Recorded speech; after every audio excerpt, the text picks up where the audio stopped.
Hello, Doctor. Welcome, Dr. Kerry Lashon. We welcome you on board for our session today. I am really grateful uh, you took special time for us, and especially I had to reschedule this meeting due to the month of Ramadan. We had all the classes rescheduled, so I'm thankful for your kindness. No, no problem at all. Thank you for inviting me. You're most welcome. Uh, I would start with a little bit intro of Dr. Kerry Leshon. So, Dr. Kerry Leshon offers a doctoral level of business management and marketing expertise with over 30 years of entrepreneurial consultancy experience in various countries like UK, Canada, USA, and Europe. So she is expert in confronting acquisition apathy and internal conflict preventing engagement with a unique approach that motivates stakeholders to realize their innate wisdom. So Dr. Carey is a certified facilitator in both cultural intelligence and discovering unconscious biases within stakeholder groups to improve the mental well-being of individual stakeholders within the organization to improve retention. So Dr. Carey is an experienced action researcher developing and managing businesses and investments for commercial opportunities. So she has a very strong investment liaison skills with transcultural approach to build profitable partnerships in a diverse range of projects, and that too are internationally. So, thank you very much, Doctor. I would say this meeting is over to you. You can further continue. I deliberately left the topic of discussion up to you. I want you to explain how you are going to share your tremendous experience with us. I hope it would be a great learning for me and for my students too. So I hope we are going to learn a lot from this session today. Yes, thank you very much for the introduction, and I hope so as well. It's obviously a lot of information. I've allocated about 60 minutes today, depending on question time, but I will give everyone my details if there's, if we run out of time and there's more questions, because I know there will be. Cultural intelligence, has anyone ever talked about cultural intelligence, and do the students have access to the chat? Yeah, they have access to the chat here. Yeah, of course they have. And do I have the possibility to share my screen? Of course, you have. I just yes. You can share your screen also. Okay, perfect. So I've got a few coming ahead. We're going to talk about how unconscious bias on an individual level is actually affecting business research, stakeholder development, business strategy, marketing strategy, and why existing unconscious bias training is getting a lot of bad press. And it's my insight, it's because it's solely been presented on its own. So what I've done with my program after 7+ years experience in just focusing on cultural intelligence, this framework provides the gateway to really understand both cultural intelligence and our own psychological intelligence. So we'll do a whistle stop tour in the next 60 minutes. If there's any words that I use that you don't understand, please just shout out on the chat and we'll clarify that. I would also invite you to keep your questions until the end, because there's a sequence in the flow that I'd like to try to get through. So that would be fantastic. So I think the first thing that I'd like to do is I'm going to share a quick video with you just to kind of set the scene about what cultural intelligence is and what that is about. One moment.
Sorry about that.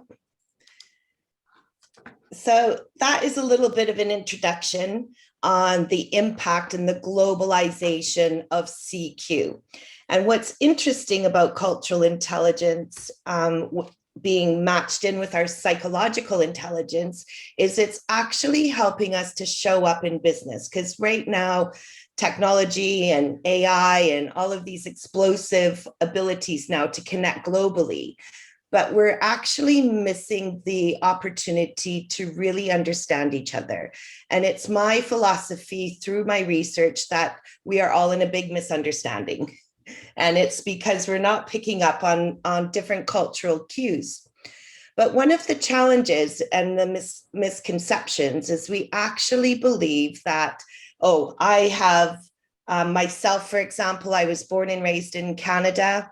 I lived in America. I lived in the UK. I have businesses in the Bahamas. I have businesses in Spain and Europe, and lots of different experiences globally with all people from different cultures and backgrounds.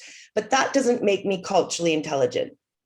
And that is a misconception. I hear that a lot. My stakeholders will say, oh yeah, I travel all the time. I've been exposed to all kinds of cuisines and I know how to say hello in 9 languages and those sort of communication styles, which are really actually irrelevant when it comes to how we communicate with one another in a culturally intelligent way.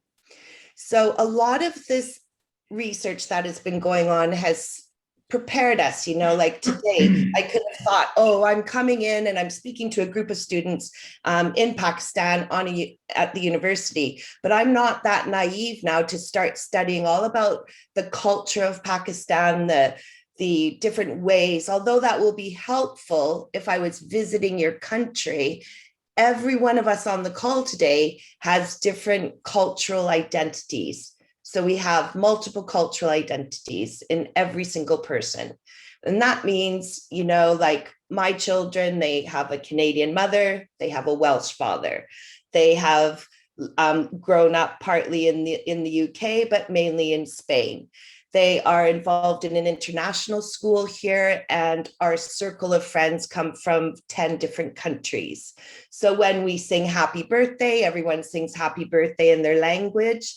But there's also a lot of patience, openness, and willingness to get curious about not to be thinking immediately about our differences, but actually to think and judge somebody because they may be different than ourselves.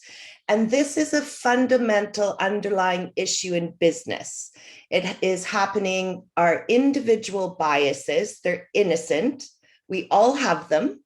At the moment, you're probably having thoughts going on about, me right now, or her hair, or she looks old, or she's young, or what am I going to learn, or what am I doing after this class, or we all have our thoughts going all the time. And I'm going to explain how we can disrupt that thought pattern and question our belief systems to become more open to diverse perspectives. Because research shows the more diversity you have on your team and the more inclusion that is involved, the more successful your business will be. So it's a very important journey to undertake, especially as you embark on your academic research, your new businesses, and also in your social environments and as you go around on your travels. So I'm going to go back to my presentation. I'm going to try not to kill you all by PowerPoint, but sometimes it's the best way to share some exciting things. So culture is what is accepted and familiar to us all. And the definition of cultural intelligence is the capability to function and relate effectively in culturally diverse situations. And we're going to talk about really what does that mean. Now, CQify, the Bias Busters, is a result of my years of research. It's a brand new program.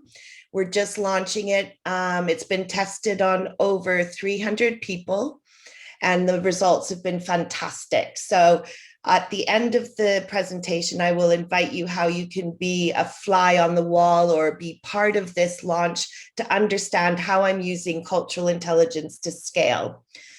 But basically, CQFI is an advancement on cultural intelligence, and it's the capability to bust biases and misunderstandings through learning how our psychological system works, which allows us to navigate the barriers that exist in diverse communication. And one of the interesting things about my research that I found from senior business leaders in 18 different European countries, all admitted they weren't aware of their own unconscious biases and judgments that were occurring while they were in a dialogue with someone from a different country or just somebody actually different from themselves. And that got me very curious. And I started to inquire further into why that was happening. And what was going on is psychologically, they believed their view was the best view and the only view. And when someone came across that was different or they didn't understand the language, they put up more barriers. And we call that an affinity bias, where we really want to look for people that are like ourselves, which I'm going to talk more about as the presentation goes on. So the framework for cultural intelligence has 4 quadrants. And so we have our cognitive, which is our existing knowledge, and our schema. Now you'll hear me use the word schema quite frequently, and that's just a neat word that bundles up our judgments, stereotypes, and biases into one kind of package, and what our core values are. So core values are really created by our family unit, by the dominant culture in which we live. Then we move to our metacognitive, and that is how we are relating our own understanding of ourselves with other people. And this will influence our behavior, which is our actions, verbal, nonverbal, our level of consciousness.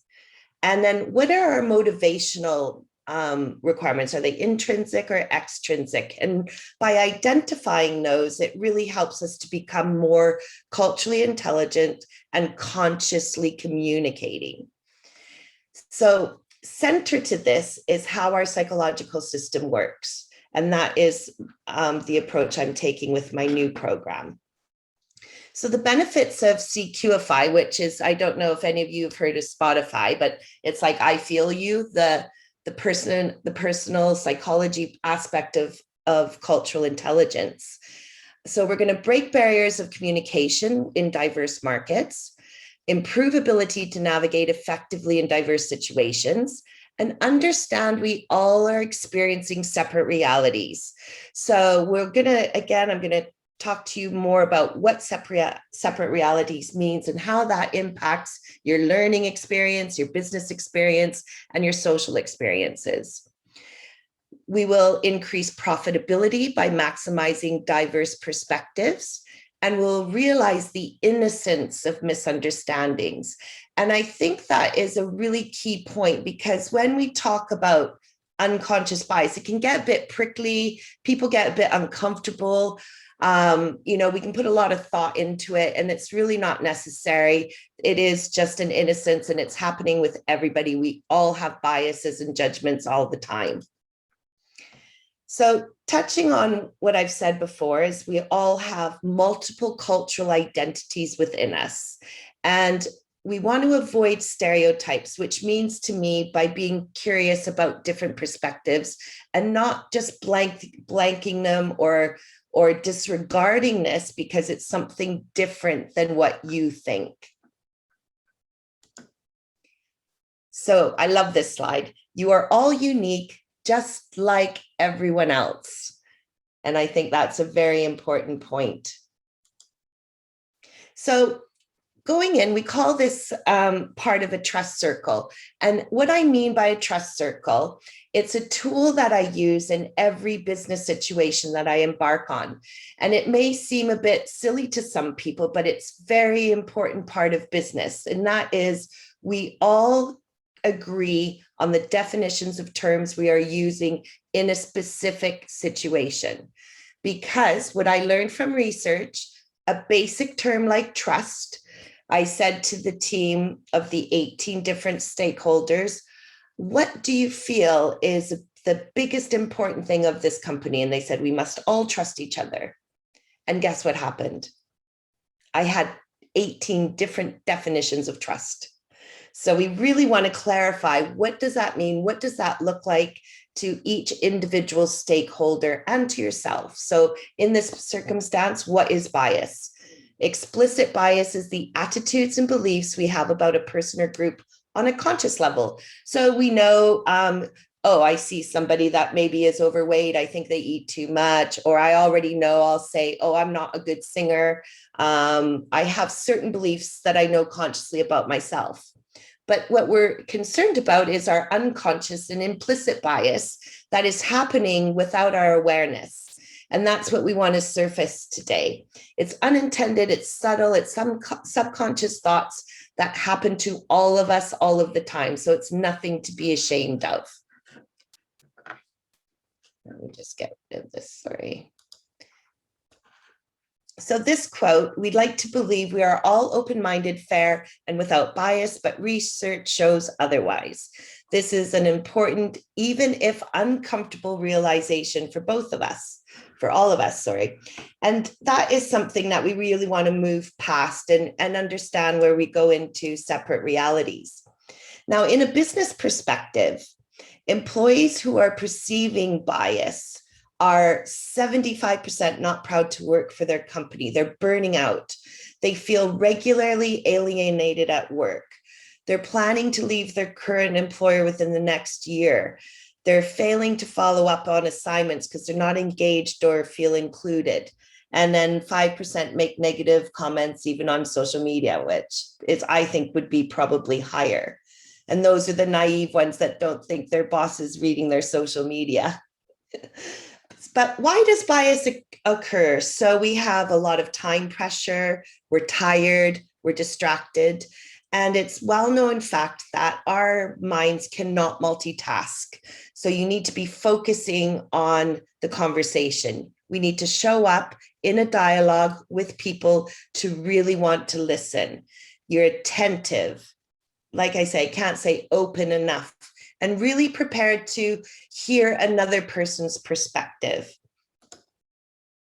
So I'd like to invite anybody here, if they can put it into the chat or just look at this logo yourself. I'm sure you've seen it a lot.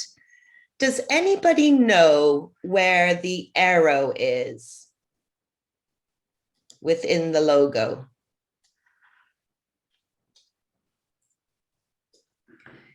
So this is something just to show that it's always been within the logo, but probably most of you can't see it. Some of you may be able to see it, but it's a subliminal messaging here, right between the E and the X, and it's an arrow pointing forward.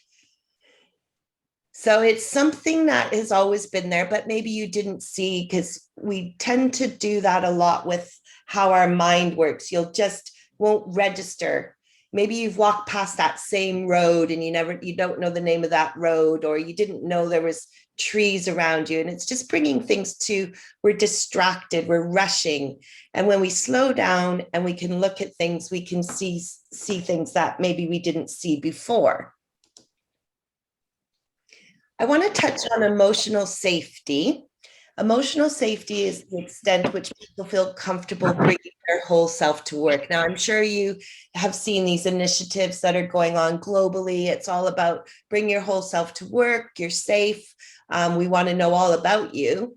But in the truth, our companies are not ready for this. People are not ready for this.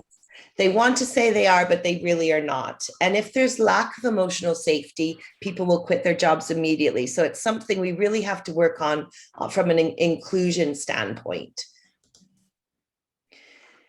So I want to introduce you to a concept called covering.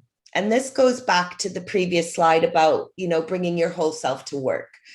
If there was a part of you that you didn't feel comfortable in a religious standpoint, maybe any belief systems you had, any sexual orientations, any kind of thing that you have, you'll downplay that disfavored trait in order to be accepted into the main group. And because everyone has a stigmatized attribute, or what we call it, labeling. So we love labeling in our society. You have ADHD. I did a course for 16-year-olds. And I said, oh, and hi, and could you introduce yourself? And he said, oh, yes, I have ADHD. I'm a very poor learner. I need learning support. I'm on anxiety drugs. I'm very worried. I have lots of psychological problems, and I'm quite lazy. And I was like, oh, I just meant, what was your name? So we get caught up with how we label ourselves and how we label others.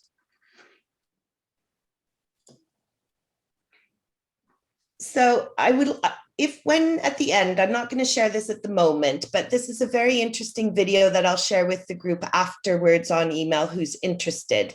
And what Chief Justice Earl Warren suggests is how we talk about diversity and inclusion, but really he's going into that it's either diversity or inclusion.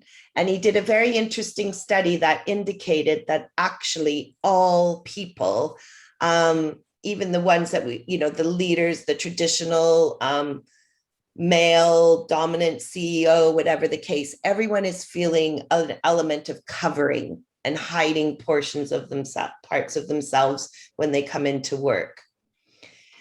The impact that's going on when people become more culturally intelligent. And the good news is it's a skill.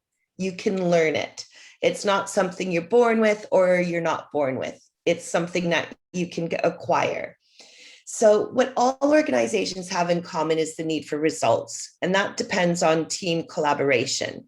And what we already know from research is that businesses do better with diverse stakeholders. That is a very important thing to remember. You'll hear a lot of trainings on how to be a better leader, how to be a better business person, how to do that spot on presentation. All these different skills are really irrelevant if we don't understand our psychological system and if we don't have cultural intelligence to really show up to these conversations and embed changes and initiatives by sharing our individual perspectives. And in a meeting context, this is really important because we have the ability to transform collective action by simply listening to each individual person. So as a leader, as a group, we do action learning, which is within small group settings, and then the individuals come into the main group again, and the actions that are implemented and embedded are more sustainable than without this process. Another thing research shows us is the application of cultural intelligence definitely decreases biases in decision-making and all the relevant parts of doing business. So whether you're doing a marketing strategy, a business plan, a scaling plan, a stakeholder analysis, your SWOT analysis, all of these different gauges that we use to determine if business will be successful are all improved with cultural intelligence. So we're going to talk about microaggressions and microaffirmations. I don't know if any of you are familiar with these terms, but a microaggression is a subtle slight or snub that devalue people. But microaffirmations can also have a very negative effect in a group environment, specifically in education and, well, obviously in business as well. So, for example, if I was going, oh, Betty, you have an amazing idea. Does everyone see how hard she's working? I'm so proud of her. In front of the group, it can make other people feel insecure. So we want to be sure about what language we're using and how we're addressing members of our team. So I'm going to show you a video now, and we're going to talk about this video afterwards. It's about how biases are perceived and how microaggressions impact people that you might not be aware of. Maybe. Don't judge me. There we go. You got a scholarship because you're a minority, right? Where are you from? I mean, where are you really from? You were born in Fort Wayne? You look like one of those terrorists. Did you grow up on a reservation? I bet you're a good dancer. You don't look gay. You have a girlfriend? Were you born that way? Ni hao. I actually don't do that. Ever. Hey, do you know any good Mexican restaurants around here? You like fried chicken, right? So you were in the army. Did you ever kill anybody? Oh, looks like we got white privilege in the room. You have internet where you come from? Is it true you're terrible drivers? Oh my gosh, can I touch your hair? Is this okay? Are you a man or a woman? How'd you learn to speak English so well? Maybe because I was born and raised in Iowa? You're so articulate. Do you know any terrorists? Why are you and your friends so loud? Do you have PTSD? Why do you wear that, thing on your head? You have a scholarship for basketball, right? Are you from Ecuador? Is that like a third world country? You can't feel anything below your waist? So how do you... Why do you wear that? Really? You're studying engineering? I bet you are good at math. So like, what's your deal? I mean, ethnically speaking. What's up? What's up? What's up? Just because I'm black, I don't actually say what's up.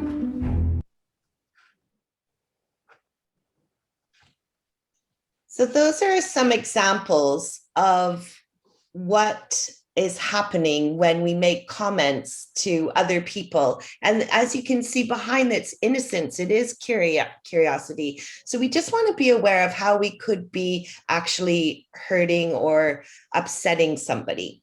But we want to talk, I'm going to show you an interesting, well, I think it's an interesting example of how our psychological system works and goes around how our mind goes. Hang on. So if you look at this cup, this resembles our psychological system. So our psychological system reverts back to this level at all times. Our thoughts, we cannot have actually any feelings or emotions unless we have a thought. And that is why we were all in the same room and doing the same thing. Some things may really offend us and some things may not. But as soon as we have a thought, we could have just a little light experience and dipping in and out, nothing's really bothering us. But if we start to feel like, oh, I got exams next week, I got a paper due, my professor's nagging me, my parents are getting a divorce, I have so much going on, all of these things. And pretty soon what happens, it goes around and around and around. And what happens to our psychological system? We have an experience. And with that experience, we have feelings. And what's very important is to understand when we show up in a conversation with people, not to allow those things to seep into our psychological system. Let's reflect back, get curious, and get defined. And that way, we won't be showing up and saying how that person offended me or those words. We will understand that they have a separate reality to us. And we will be able to get curious to understand more about what they are saying. And that's what we mean by thought. So thought is something just like your heart beats. You're constantly having thoughts in your mind. So whether the thoughts go spiral like in the tea bag and they seep in and cause a really deep experience, or does your thoughts allow just pop in and out and to keep your well-being in place? And that's a very key point. Now, obviously, this is a whole section and it takes hours and weeks to explore, but it's just to touch on and give a few things to think about. Because the biggest communication problem is we do not listen to understand. We are listening to reply. So confirmation bias, which is also our ability to look at the tendency to seek information that confirms our own beliefs and assumptions, which is also supported by algorithms.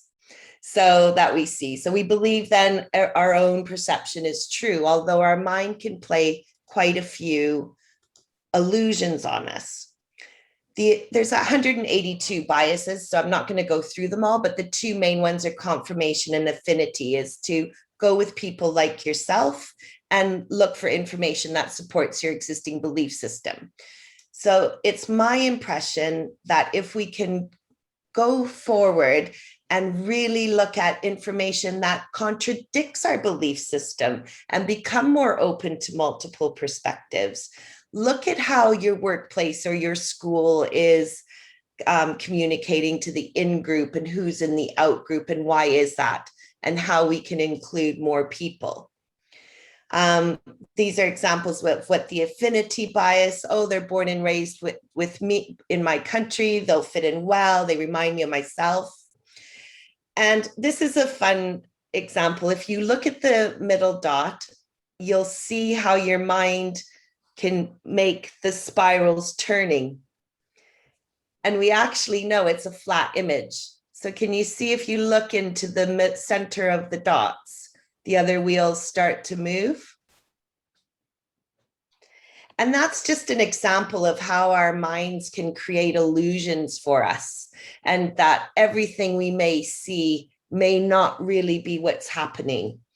And this is the ladder of inference, which is how we perceive our external world of data based on our beliefs. And the invitation is there to pull out those beliefs and challenge them, because some things were told to you by your mom or dad, or from an experience that happened to you years ago. And now it's time to, with new information, is it possible to change those or not?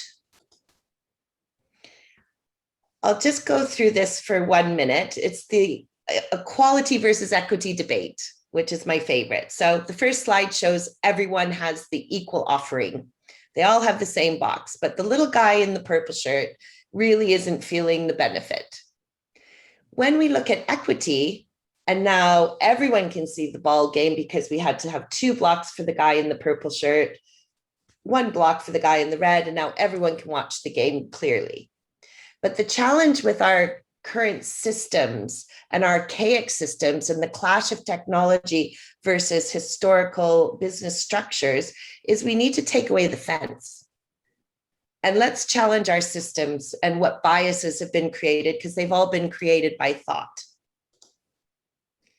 So the action plan is to get consciously curious about discovering the power of individual differences and unique separate realities. We're all here viewing and interpreting data individually. And if you think about the people in a football match, they will all come away by thinking a different thing. The ref sucked, the other team had an advantage, the hot dogs weren't as good as the last game, and all of those different scenarios. So we want to take an intentional consideration of another's perspective as a tool for managing bias. Because extraordinary people are good people are not those who lack flaws, the brave, or not those who feel no fear, and the generous are not those who never feel selfish. Extraordinary people are not extraordinary because they are invulnerable to unconscious biases. They are extraordinary because they choose to do something about it. So thank you for listening.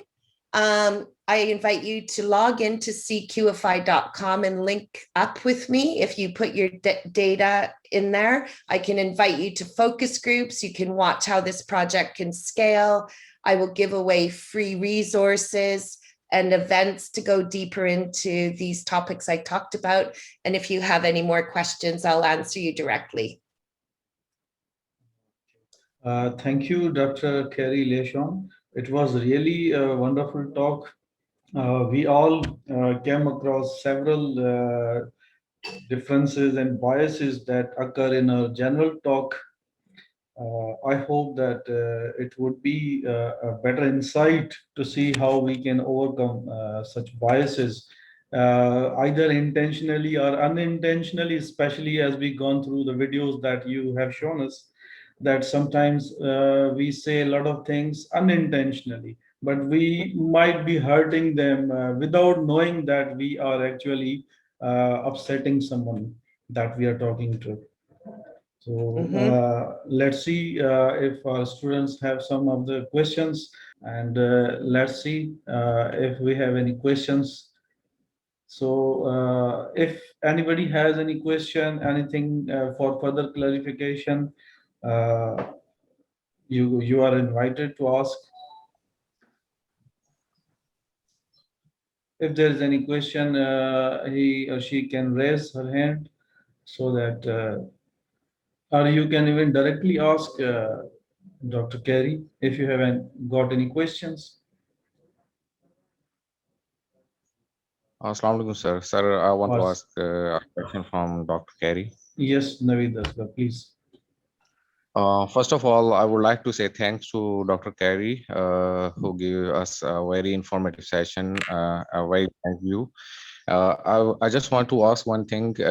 How can I improve my cross-cultural communication skills in a very short span of time?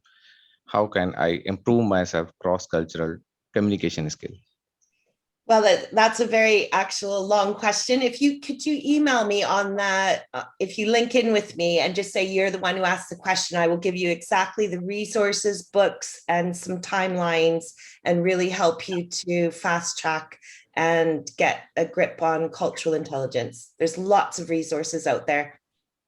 Okay, doctor, I would get such questions that need to be further pursued. I would contact, and we may be getting some resources, and I would hand them over. That's great. Yep, no problem. We can be in touch. And thank Of you very course, much.